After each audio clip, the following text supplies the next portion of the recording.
Hey guys, this is the Duda2 and I'm going to do another Joseki video today. Just to give you guys a heads up on in the future, the near future, I'm hoping to do a couple part video on how to make your own gobon, which is a go board. So I'm gathering up materials, so we'll see. I got a lot of requests for that. I also want to put aside, I got a lot of requests for counting, learning how to count. I'm not very good at it myself, to be honest, so I wouldn't feel comfortable showing my methods, which are probably not that good. But if any of you guys see a good video on counting, I've seen a couple, but none of them were very good for a beginner. And they're probably great, just not, just a little over my head. So I really can't help you with that. So as soon as I get somebody to show me how to do it, or figure it out through book learning, I'll share. So I'm not ignoring you guys asking about counting. I just don't. I'm not very good at it myself. Okay. Now to it. For the Joseki, the one I picked this time, I try to always pick Joseki that are kind of common. Okay. Something that I don't want to show you or learn myself, some obscure one that I'm never going to use. This one, I just recently learned it, but I feel like I should have learned it a long time ago. It comes in very, very useful. It's when you have a stone on the 4/4 point, and say you play elsewhere, right? And then you get a double Kama or knight's move against your stone on the 4/4 point. There are a couple responses, but also in this video I think this is a good example of explaining what I've learned about Joseki in general. It's kind of a common misconception to state that Joseki means an equal result. Probably a better definition would be a best possible result, or a very good pattern to play, or maximum efficiency while using your stone. Because this is a Joseki, but it's 2 against 1, right? There's 2 white stones. There's no Joseki that's going to give this black stone an advantage over these 2 white stones, right? The black stone is going to be lacking a little bit in this. The white is definitely going to have the advantage because it's 2 to 1. Okay. So with that being said, keep that in mind. Now, as far as responses that black has to this, the common responses are these 3. You could jump in the corner. Usually that's for a type of special situation. Normally if you have backup stones, because you're going to try to break through. You could jump out like this. This one's very common, and then you see a lot of times white does something like this. Okay, but these ones are a bit complicated, and just not the one we're going to be going over today, I guess. This one we're going to go over with a high attachment, either here or here, depending upon how you want the pattern to look when you're done.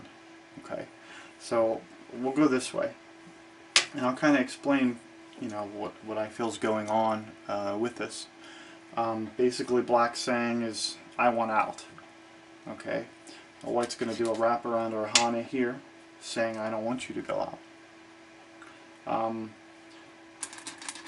Black's going to drop down here. What black's saying is, you have a weakness here, you better take care of it. Okay, well, white's saying, well, I know I got to take care of this weakness, but before I do, I'm going to Atari you to give myself another stone on the outside, so you can't escape. So now black is Atari'd. So black's going to fix this Atari, and now he's got his eye on this weakness. Okay, well, white says, okay, weakness fixed, now what are you going to do? Well, black says, I want to jump out again. Okay, white says, no, no, no, we've been through this before. Black's going to try again. Now, if you notice, black is out pretty much. I don't want to get too detailed, but I mean, if white plays here, black will just push his way out.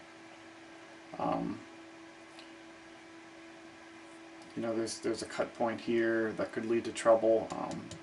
You know, black now has his outside influence, unless white decides to, you know, try really hard to stop it, in which case black's going to be able to slip out one way or the other. So the object is not to try to keep black in per se, unless you can.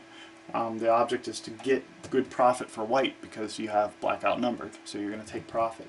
So, and notice also that black has this bamboo joint, which is a very strong move. Okay, so white says, instead of, you won out, fine, I'm going to try to take this corner away from you. Okay, and also what you're doing is you're preventing black from making this really nice shape here. Right, that would cause some major problems for white.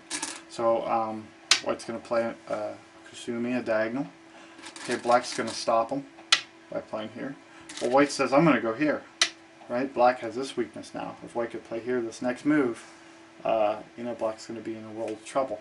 So black gets some payback on white by saying, well, I'm going to Atari you. I won't let you. White says, fine, I'll fix my shape, but now you have a weak shape. Right? So black's going to fix his weak shape here. White is going to try to get rid of some more of this. Right? But black has a nice counter here. And then you would think that perhaps white wants to protect this cut point, but he really doesn't have to. Right? It's not going to help black very much. That's more of an endgame move. And so what? Black's here. He's still trapped. Right? So, not that big of a deal. So, instead, when black blocks here, instead of white protecting this point, what white's going to do is he's going to go ahead, white is going to go ahead and play here, or here, or here. I believe the common response is here or here. I mean, and this little extension is depending upon, I'm sorry, this is gone. Sorry. We'll do this again. But this extension is depending upon other stones, right? If you're cramped and you're worried about black jumping in, you probably want to keep it closer. If you've got plenty of room, you might even want to try for a 4-line and be greedy a little bit, right? But this is the basic Joseki. Notice black gets to live in the corner, and he has, you know, a move here will push him to the outside, or here, right? Or even here. These moves, if black goes first, we'll get him outside influence, right? He's not totally trapped in the corner, but as he pushes out, white's just going to kind of follow, you know, as best he can, and, you know, white has more profit here and here than black has here. And white also has center, you know, the ability to jump out into the center, which is what you want. You never really want to be confined in the corner unless you know, jump in there knowing that you're going to live small and just take away some territory from your opponent. So let's go over this again. I kind of explained briefly what's going on in kind of a simple way, I think, without getting too complex. So let's do a rundown. Again, I recommend doing it with me as I'm doing it. Set up your Go board or whatever. This is how I practice, doing them multiple times. So we're here. Alright, double knights on black. Black's going to play here. White wants to keep them in. Black plays down. White Ataris. Black pulls back. White protects. Same deal, black tries to break out this way. White stops. Bamboo joint. White tries to minimize black's territory.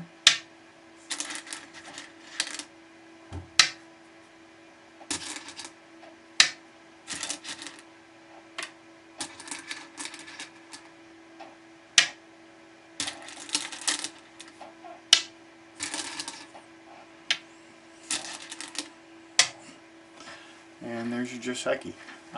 Some people add a move here to let you know that you should probably do it right away, but that's not It's not always the case, and I'm not going to show you that.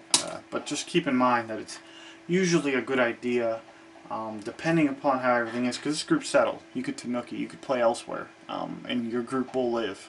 You're no longer in danger of being killed, unless you play some, pretty messed up games, right? You have one eye here, and you're pretty sure to get at least one more eye here. And I guess this is probably a false eye, but you should still be able to get 2 eyes back here. So your group's alright. Just keep in mind, if there's no bigger moves elsewhere and you can't decide where to play, a move like here, kind of pushing him down this way, or forcing him to answer and then jumping out, or something like that. It's usually a good move. Even maybe a move like this. I don't know. Again, it's not part of the Joseki, but usually a good idea to jump out with this, because then you don't want his groups to connect, because that gives him a lot of power. So it's a good idea to try to keep these groups separate. That's about it for this Joseki. I like it a lot. Whenever you're playing a game and there's some crazy stuff going on, it's generally speaking, it's not a good idea to let yourself be double approached like that. But at least now, if it happens, you have an idea how to handle it, and how to not be killed, or how to not come out so terrible. Because the result's not terrible for black. It is bad for black, right? White has 2 sets of territory and center influence, where black has 1. But where's black's other stone, right? A lot of people, just to go back to the opening theory stuff that we kind of talked about, is how would this happen, right? You think, black plays here, white plays here, black plays here, white plays here. Maybe black does an extension, right? White will approach here. Maybe black will approach here, and then white approaches here. Right? This could happen in a game. And you think, this sucks. Right? It just absolutely sucks. But not really. Black's turn. Now, black still has his advantage because he went first. Right? But white still has his 6.5 point Comey. So if you want to think, this is absolutely terrible, it's bad, but what is your other stone doing, right? Instead of approaching, maybe you could do some type of split move here, right? Or you could do an approach here, and now you have a nice side, right? Or a split move here, right? Maybe you could jump in the corner and swoop all this out. There's a lot of stuff, but in the opening game, if you remember the balance of power principle that we kind of went over, you could see that as long as you got something kind of balancing this out, which you do, in theory, if you play a good stone, then you won't have to worry about it. So it's something else to keep in mind when you're doing the Joseki. And plus, if you see something that's really important, and you think it's more important than this, and maybe you got some black stones out here or something, and and you're double approached, that you can get out, right? And if you have some stones over here, you can get to those stones. So, if you could break out and get to some stones and separate these 2 white groups, you could do some nice damage. So it's something else to think about.